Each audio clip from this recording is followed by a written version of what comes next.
brothers and sisters, I'm so sorry. I'm so sorry that we got cut off because I got a personal call, and it was a personal call which it was deep. A friend of mine passed away. I knew the friend for over 30 years, so I apologize that the show was clipped off. But I'm going to part 4, 2 Chronicles chapter 9, verses 4, part 4. And I need you to listen how this couple breaks it down. I showed you a small clip in part 3, but in part 4, I want you to hear a little bit more. But what I want for you to understand, what you're going to hear is, you're going to go, well, that sounds nice. I might want to try that. But you better understand something clearly. Does this couple stay together and continue on their journey? Because just because you're having sex with multiple people and you're having fun, remember they're young, so they're having fun. That doesn't mean that you want to have a relationship and tell them, I don't want you to be with nobody else. I just want to be with you. Now, mind, it's got to be in your mind that she fucking these dudes with these big heavy dicks and you fucking some of these super fine females up in here. Some of these women are very attractive and very skillful. Are you ready to let it go? Are you ready to let go the swingers club? You ready to have babies with this woman who according to the way y'all wanted it, you can fuck whoever you want to fuck. So you mean you're going to just let that go and hopefully one of you are not institutionalized. But let's get into the video. Let's pay all due respects to the Creator, the sunrises, Hotep, Ashe. We going in now. We going in. No more talking. We going in.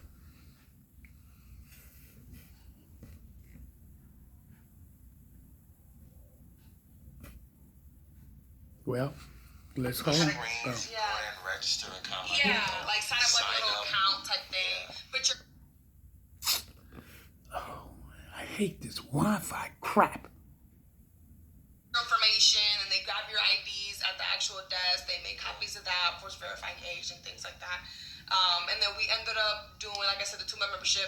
So we paid for that all at the front. And then at that moment, since it was our first time, we didn't know, it was actually a BYOB type of club, which is where you bring your own liquor. They don't provide liquor. They don't have a liquor license. And we didn't know that. Yeah, we didn't know that. So there actually ended up being, which was probably smart why they did that. Yeah. They had like a liquor store in the same plaza. So we literally just went, bought some liquor, came back. They slapped like a big yellow sticker on it, and they put like wristbands. Yeah, they give you wristbands. They put like a number on your bottle. For example, let's say 8613. Then they'll write that same number that's on that bottle on your wristband. So if you get fucked up, at least you know what bottle belongs to you. So then they'll write 8163 or whatever it is on your wristband.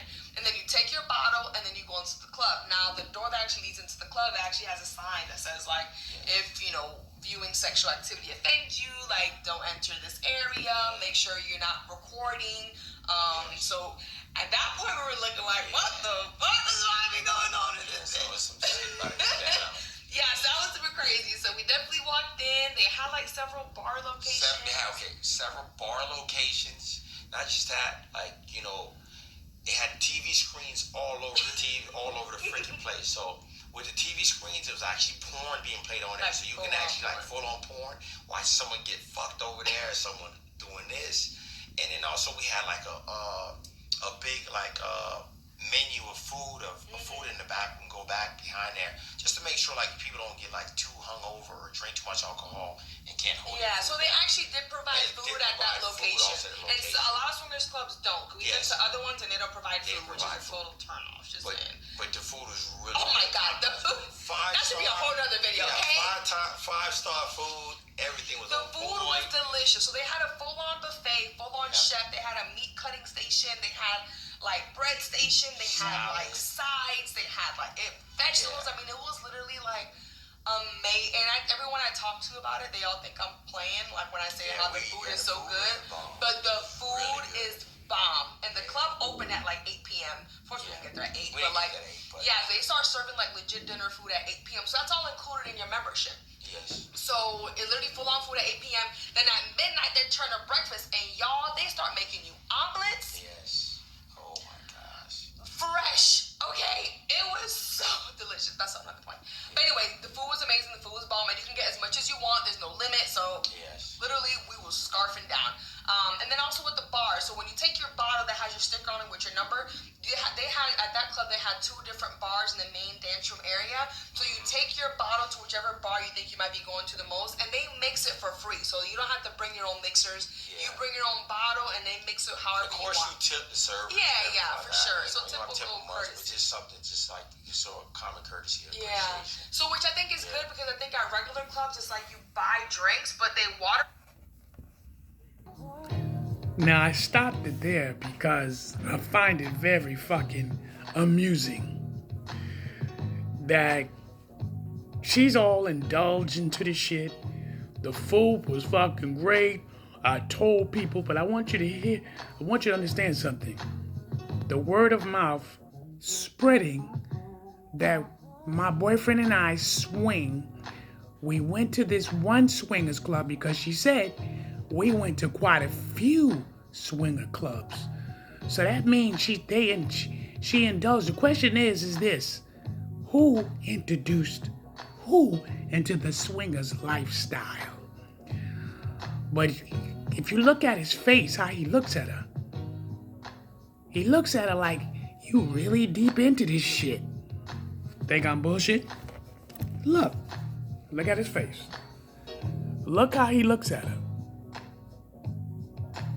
Can you see it? Huh?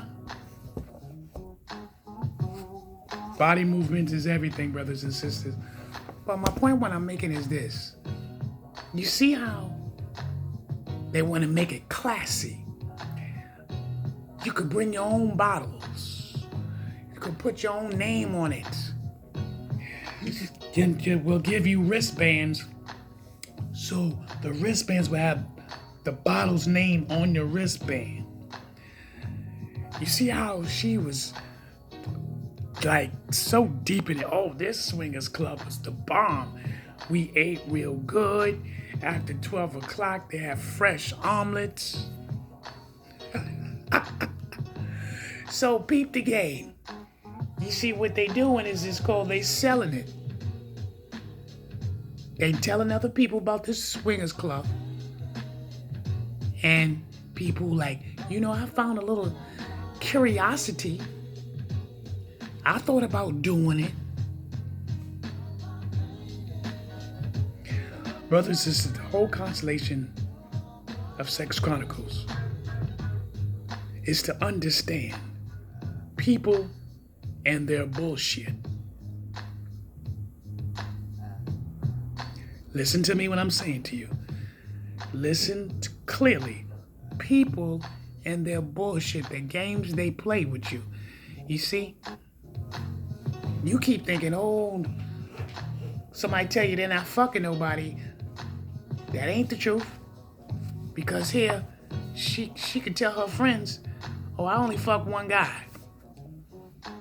Or he tells his friends, yo, I got this one girl, we cool.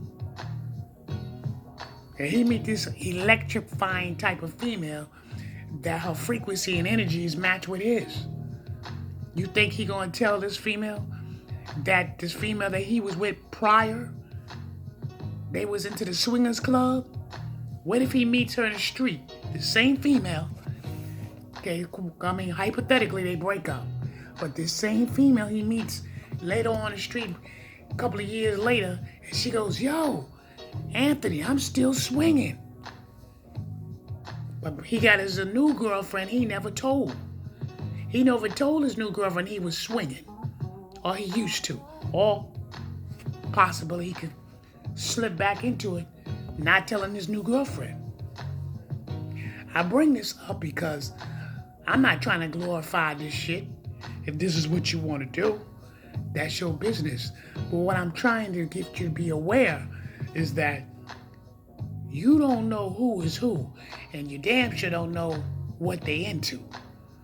You ever find out how some people's sex skills is absolutely fucking great? Their sex skill is great, but they can't hold no conversation. Their sex skills is great, they can't hold a job. But they can fuck your brains out. Huh? Peep the game. Peep the game. How the game is being played. I'm gonna let you see a little bit more and let them break it down a little bit more. All right? Stage near where like the main area was. People can kind of get on the couches. It wasn't reserved for anyone. Yeah, they had a big stripper pole in the middle, so that was interesting. They had a big DJ. It was really good music really too. Good music yeah, too. It wasn't too bad. bad. Vibe was nice, and everyone's dressed pretty much like accordingly and like pretty fashionable. Yeah. And I think one thing we realized was that like the population was not really a lot of us. There was not a lot of Not a lot of minorities, first of all, and there was a lot of more like I'd say like middle age, like an older crowd. Between like 45 and right for we didn't really see anybody like too old that was there. We saw a couple but it wasn't too bad. But even still, like the older ones that were there, the ones that were older than us, obviously, like they looked good. Like these girls was out there looking like they were living their best life. And the younger women that we seen that were there were with older guys, so it was like kind of like sugar daddy. You can see that little sugar daddy stuff going on. Sugar baby or whatever. So there's a lot of that going on. But definitely when we got there, I think we were just definitely like kind of scoping out the scene. It was our first time there, so we didn't want to sit there. And then also before we went in, we both decided, like we talked about it, and we're like, you know what? It's our first time there. Like, let's both kind of come to the common understanding that we're not gonna really do anything with anyone. We're not gonna do anything. It's our first time. We kind of just want to just see what goes on, see the get environment, used to it, and get a little bit more comfortable with it too. Yeah. So that's kind of how we went into it too, like at least expectations. So we have some kind of like understanding, like, all right, we're not gonna go crazy. Let's just kind of peep the vibe first, you know. But we definitely ate, and we turned that shit up. It was so good.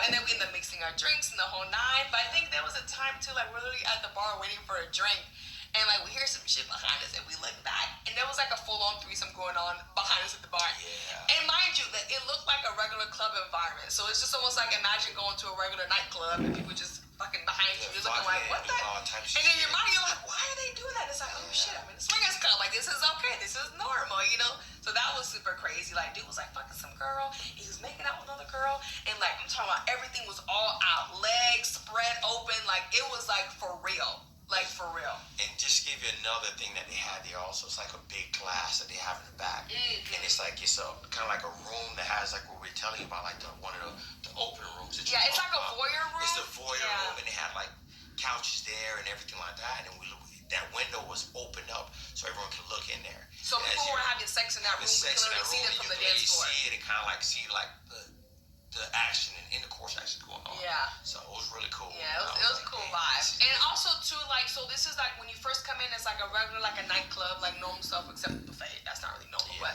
they're like buffet, bar, the whole thing, regular quote unquote nightclub style. Yeah. And then like in the back area, the back room, they actually have like an area where you go to like a counter.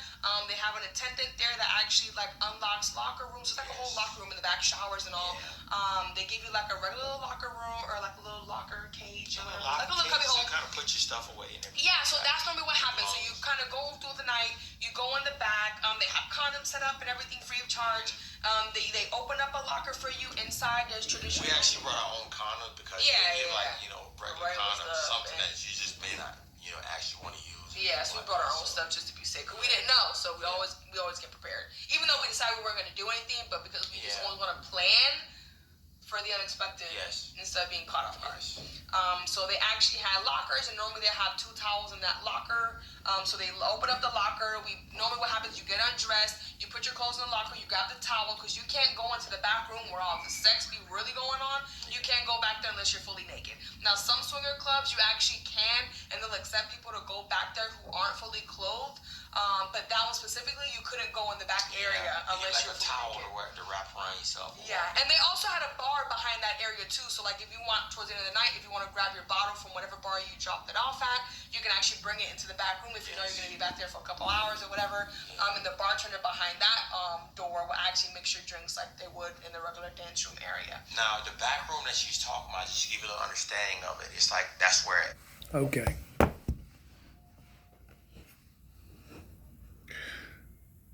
They're describing to the T, which I'm very impressed by. They said they didn't do anything, but then they said they was prepared. That's their business.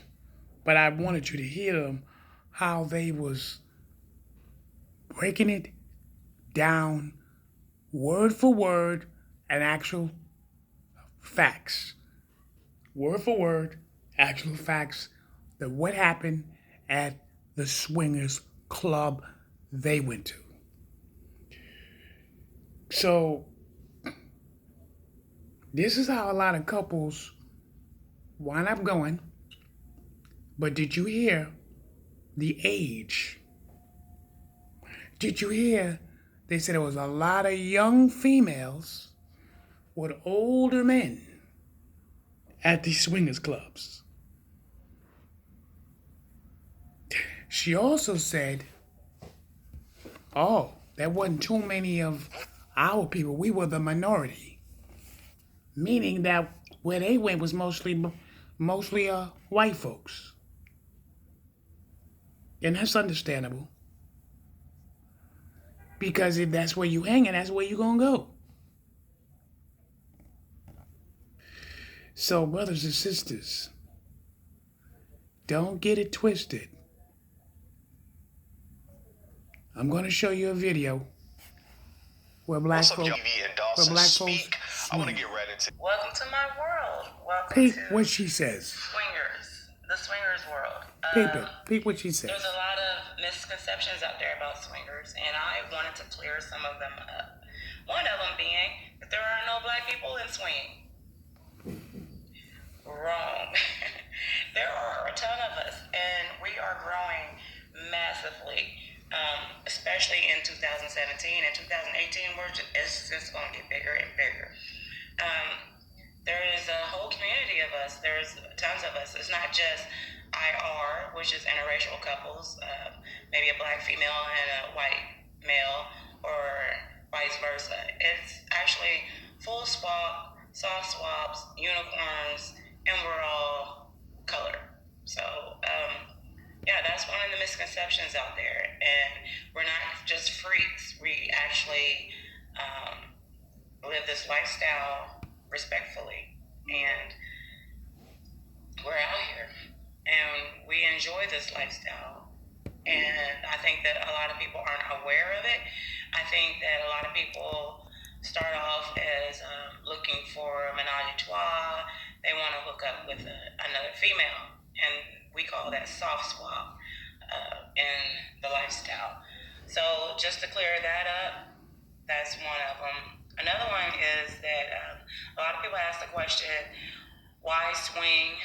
Why be in a relationship if you want to be a swinger? Well, you always want to add something new and different sometimes. So swinging is a good option for that. It allows you to be free, allows you to be who you want to be. I know that a lot of couples agree on it. It's not something that is forced on the female, and a lot of times the female is the one who brings it up. You heard that?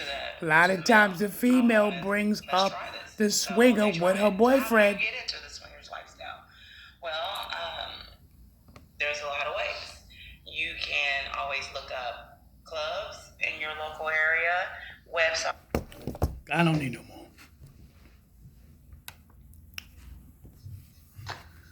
You see, I needed you to hear that from her. She looked like an ordinary woman. Somebody who go to work, her daily life, and you heard what she said? This is our life. You think that black people are not into swinging. It's a lie. We are full blown and it's growing. I keep telling you, and you don't know that you can get with one of these people, male or female, who engage in this type of activities. And they people like, oh, I want to try it out. Why do you need to try it out while you're in a relationship? This is supposed to be a thing that's going to help you not to cheat. Brothers, I just want you to get aware. This is SHU, AMUN, Ra. Pay attention. Stay awake. You're going to do what you want to do. You can come up with all the words and all the things you need to say to make yourself feel comfortable. This is Sex Chronicles, chapter 9, verses 4, part 4. This is the end. See you in Sex Chronicles chapter 9, verse 5. Oh, we gonna go into it. Somebody moved my paper, didn't they? Yeah, somebody moved my paper. Because it was over here. Hold on. The next on chapter 9, verses 5. Loyalty from the husband, wife, still very much promiscuous. Peace out.